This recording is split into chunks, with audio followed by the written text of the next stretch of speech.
Is it face or vase? You gonna be asking that the whole trip? We are going to be talking about the entire plot of the Super Mario Bros. Movie during this video, so this is your official spoiler warning. When looking at the hero's journey formula of a film, it can be useful to compare and contrast the plot of one film with another. I may be using several films during this video, but I will try to use mostly comparisons to Star Wars. The first reason for this is that the Star Wars films are such a large part of pop culture that most people have at least a passing knowledge of the general plot. And the second reason is that the hero's journey formula is essentially a mythic storytelling structure, and Star Wars is a mythological story. Well, when I did Star Wars, I consciously set about to recreate myths and the classic mythological motifs. So, the first stage of the hero's journey is the ordinary world. The Super Mario Bros. Movie does not start here. Neither does Star Wars, nor does Lord of the Rings or even Jurassic Park. All of these films have what I consider to be a prologue. In Jurassic Park, we begin at the dig site that is mining mosquitoes trapped in amber. In Lord of the Rings, we get a brief history of the ring and the events since its creation up to the present time. Star Wars actually begins very similarly to the Super Mario Bros. Movie. There is a big, intimidating ship or castle capturing a smaller, less intimidating ship or castle, with more intimidating troops taking down less intimidating troops, and one big bad guy who is clearly evil who captures the leader of the good / less intimidating ship or castle. The main difference between these two films is that Bowser captures the superstar, which he is after, while Darth Vader does not capture the Death Star plans. Something to be on the lookout during the prologue, or really during the entire movie, is anything circular and or golden. In Jurassic Park, we see the golden amber with the mosquito trapped inside. This is a foreshadowing of Mr. Hammond's cane, which has a mosquito trapped in amber at the top. This is a metaphor for his control over the park / the dinosaurs / the eventual prophet. We come to find out during the movie these things aren't as much in his control as he thought. Lord of the Rings shows us the importance of the ring, which is a golden circle. The Super Mario Bros. Movie shows us the superstar, which admittedly is not circular, but it is golden. And Star Wars shows us Leia putting the Death Star plans in R2-D2. Now, I know there is nothing gold there, or is there? You don't actually see the Death Star plans in the film Star Wars A New Hope, but this is the actual prop used in the film, and they used it when they made Rogue One. That's right, the Death Star plans are on a golden disc. The golden disc. Just off the top of my head, two more examples of prologues. One is Treasure Planet, where the main character hears about a treasure, gold. He hears about that as a boy, and then he finds the treasure using a map, which is shaped like a golden sphere, and spheres are three-dimensional circles, so basically he finds the golden circles using a golden circle. The other is Pirates of the Caribbean, Curse of the Black Pearl, where in the prologue we find a golden disc, aka a piece of treasure, that is the catalyst for pretty much the entire movie, and the only thing that can break the Curse of the Black Pearl. I'll talk more about circles and color theory in other videos, but just remember to keep an eye out for gold and or circles. Both can be representative of divinity, immortality, wealth, and eternity. The crown of a king is a circle of gold representing his divine right to rule. The golden rings we give each other during marriage represent immortal and undying love. The halos of an angel show the divine power which they are imbued with / representatives of. The sun in the sky is a golden circle that gives life to everything on this planet.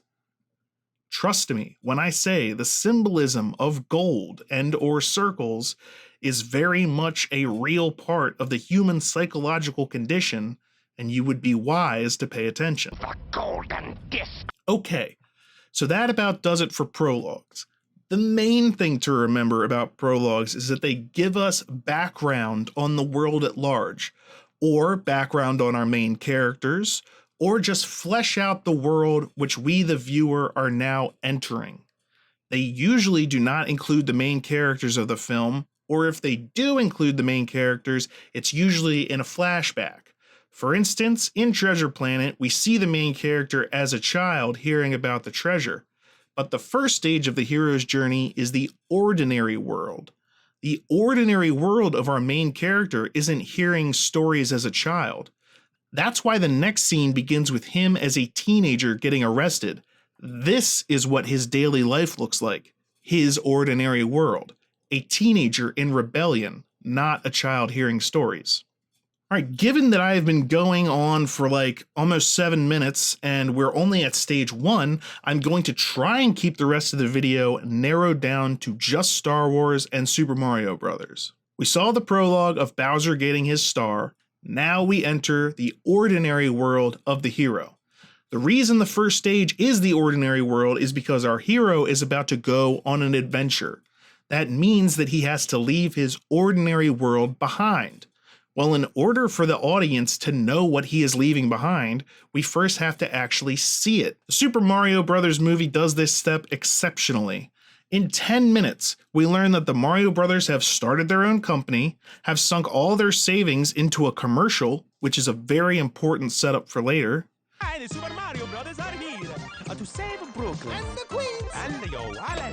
Gotten their first job, have screwed up their first and only job, and that their parents, or at least their father, is very disappointed in Mario and doubly disappointed that he is dragging Luigi down with him. In the first stage of the hero's journey, we often learn what the hero wants. Luke Skywalker wants to get off his farm and go where the excitement is. Mario reveals that he just wants a chance to prove himself and to not feel so small. Well, at this point, Mario is watching TV and a news report comes on that Brooklyn is flooding, and the reporter literally says who will save Brooklyn. If you remember from his commercial, that's exactly what Mario says.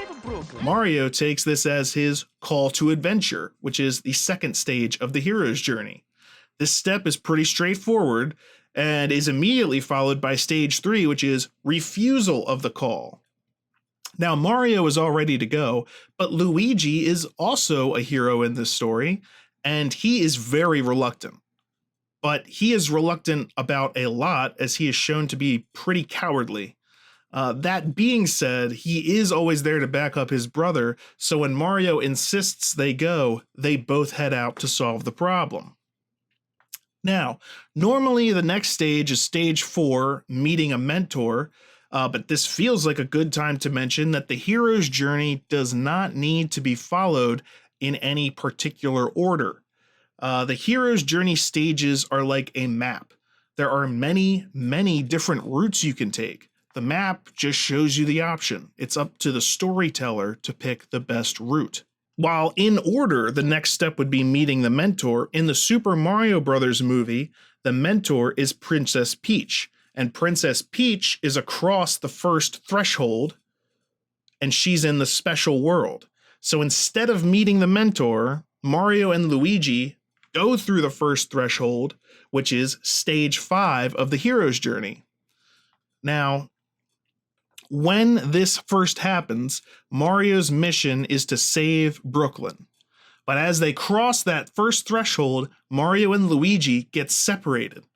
As soon as this happens, Mario totally forgets about Brooklyn, and his only mission becomes saving his brother. Come on, Mario! Our big adventure begins now! Hang on, Luigi. This is really great to see, and it gives the audience a sense of Mario's priorities. Like, yes, he wants to prove himself to his parents, and make a name for himself as the best plumber around. But first and foremost, his brother is always going to be his priority. So after crashing through the first threshold and getting separated, Mario needs help. Now he finds his mentor, who is Princess Peach. This was a great decision by the filmmakers because it allows Princess Peach to be kind of a girl boss. She is amazing at almost everything she does, but this makes sense because she has also been in the Mushroom Kingdom her whole life. She has been in this special place her whole life. She's used to it. Mario, meanwhile, makes a lot of mistakes, but it's his first day in this new place. And we're going to talk about that more as we get to stage 6 of the hero's journey, which is tests, allies, and enemies. Stage 6 can be one of the longest stages because it contains a lot. This is where the hero meets allies, enemies, and has tests. In the Super Mario Bros. Movie, it's fairly obvious. Princess Peach gives him the first test, which is to see if he can even join her on her quest. This is a great moment in the film because it shows a training montage of Mario being terrible and then slowly getting better. This is awesome because not only is that what it's actually like to play a Mario game, you have to get a feel for the level before you can just fly through like a pro, but it's also true of real life, that you don't just begin something as amazing. You have to learn, and practice makes perfect. The really great thing about this in the Mario movie is at the end of the montage, when you think he's about to beat the course, he gets snapped up by a flower. And this is hilarious, as it subverts the expectation of him beating the course, and it's a sweet setup for something at the end. This also is great as it shows us our hero still isn't perfect and still has challenges to overcome. This is important. Your hero needs to go through challenges and perhaps even fail and then learn from those failures. Conflict is what keeps a story going. And if the audience is never worried that your hero might truly fail, there is no suspense in your story. You do not want the audience to be calling your character a Mary Sue. Finally, this moment is great because it also teaches the younger viewers that you don't have to be perfect.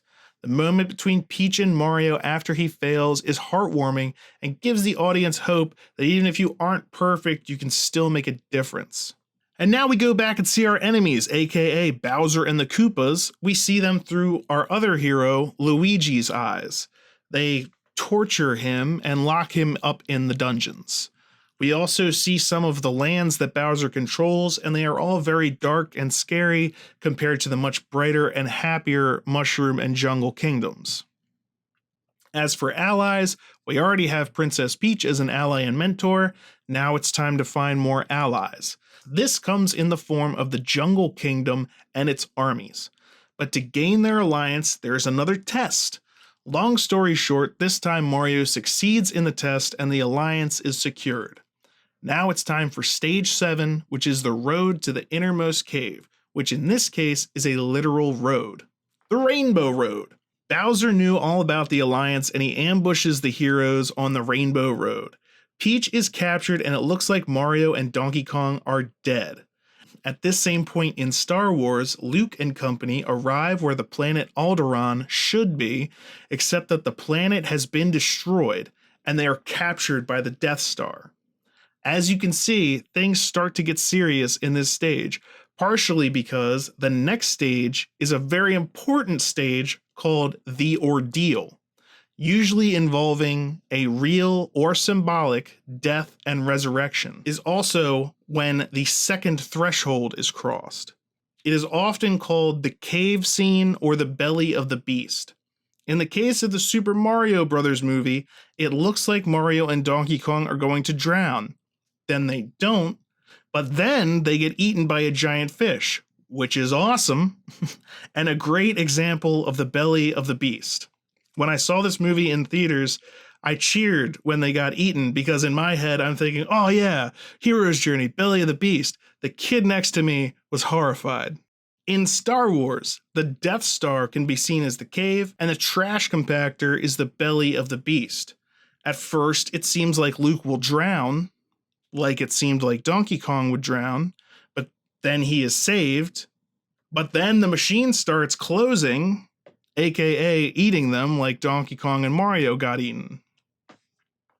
Some other examples of the belly of the beast include Jonah and the whale, Pinocchio and the whale, freaking Finding Nemo's dad, and Dory in the whale. In Star Wars, The Empire Strikes Back, while Luke is descending into the cave, remember that the scene is called the cave scene, and what is the belly of the beast but a living cave? Wait, where's Lenny? I think I found a way out. It's not pretty, but it'll do. Well, while Luke is going into the cave, where are Han and Leia? In a cave. Oh, but it's not a cave, it's the belly of a beast. So yeah, once you start to understand these symbols and know what they mean, you might just start seeing them all over the place.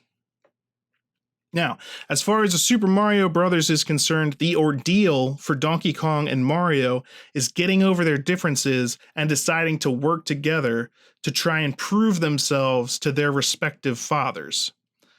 Princess Peach's ordeal has to do with her getting away from Bowser and not marrying him. This all comes to a head in Stage 9, which is seizing the reward. For Princess Peach, this means not marrying Bowser. For Mario, this means saving Luigi, which he does. Mario, why do you look like a bear? What is this? Unfortunately, seizing the reward usually has consequences from the dark forces from which the reward was just seized. This usually leads to some awesome chase sequences during Stage 10, The Road Back. Luke and company get chased away from the Death Star and have to prepare the rebels to assault it as it follows them to destroy their planet. Bowser releases a giant bullet bill to destroy the Mushroom Kingdom. Mario distracts it and manages to destroy it, but as a consequence, Bowser's castle and a bunch of random stuff gets teleported into Brooklyn. This is the beginning of Stage 11, The Resurrection, where the hero crosses the third threshold. In this case, it's the threshold back to the normal world, and is resurrected. The resurrection comes when Mario sees the commercial they made at the beginning of the film, which was some awesome setup and foreshadowing work. But the true resurrection comes when Bowser breathes fire at him and Luigi is there to help him, because that was the true strength that was missing all along, was them actually working together. Then they grab the star and it's blow up the Death Star time. Which brings us to the final stage, which is Return with the Elixir. In this case, we see that Mario's parents are now proud of him and that he and his brother are famous for saving Brooklyn. But even more than that, we see that Mario and Luigi have moved into the Mushroom Kingdom. This shows, if not mastery, then at least acceptance of the new world, and that this new special world is now their ordinary world. Which would mean if they have another adventure, it will have to take us even farther outside what we saw in this film. So there you have it, the hero's journey in the Super Mario Bros. Movie. You might be wondering, why make this video? Well, for one thing, I love the hero's journey, so to me this is very enjoyable work. Secondly, I have recently seen critics who complain that some films are too formulaic while praising other equally formulaic films. For instance, I saw one critic who said that Ant-Man 3 was terrible because it was formulaic, but this same critic loved the Super Mario Bros. Movie and the original Iron Man. All three of these films are equally as formulaic, the hero's journey being that formula. Formulas are my formula. Formula. 90% of films that make it to theaters are equally formulaic. Ant-Man 3's problem isn't the formula. It's that audiences have been bombarded by superhero movies for the past 3 decades, and that the Marvel Cinematic Universe has jumped the shark. I would say it's more the fault of genre fatigue than the fault of the hero's journey, which has been in use since basically the beginning of human storytelling. The last reason I made this is because I believe in the work of Joseph Campbell, and I believe, as he did, that the more we look for the underlying similarities, the less the surface level differences matter. As he says in the preface to his book, The Hero with 1,000 Faces. There are, of course, differences between the numerous mythologies and religions of mankind, but this is a book about the similarities. And once these are understood, the differences will be found to be much less great than is popularly and politically supposed. My hope is that a comparative elucidation may contribute to the perhaps not quite desperate cause of those forces that are working in the present world for unification, not in the name of some ecclesiastical or political empire, but in the sense of human mutual understanding. As we are told in the Vedas, truth is one, the sages speak of it by many names. Make sure to tell me your opinions, thoughts, and questions in the comments section below. And make sure to subscribe for more Hero's Journey breakdowns, reviews, live streams, film discussions, and more.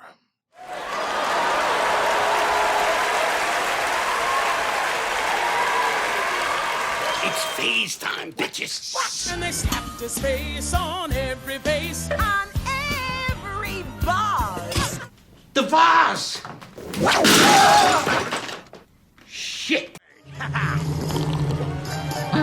Is it face or vase? You gonna be asking that the whole trip?